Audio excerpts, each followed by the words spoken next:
Hi guys, আসসালামু আলাইকুম। এটা হচ্ছে অপূর্বের মেঘ বৃষ্টি নাটকের শুটিং। এখন রাত কটা তো বাজে? অপূর্বের নাটক কেমন লাগে আপনাদের কাছে? বাবা আমার হাতে তো ঘড়ি নাই। দিয়াল ঘড়ি অথবা মোবাইল দেখে বলো কয়টা বাজে? 11:07। কোন ভদ্র পরিবারের ছেলে এত রাত্রে বাসায় ফেরে? আমি বেশ কিছুদিন লক্ষ্য করছি তুমি মাঝ রাতে বাসায় ফেরো। এটা খুবই লজ্জাজনক এবং সন্দেহজনক।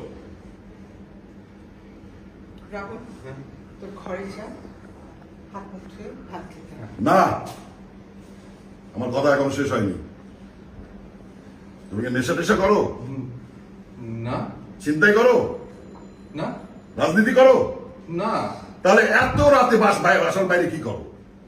তোমার সাথে ছেলেরা চাকরি বাকরি করে ঘর সংসার করছে, আর তুমি তুমি কি করছো? বেকারের মতো টই টই করে ঘুরে বেড়াচ্ছ আর বাপের ওদের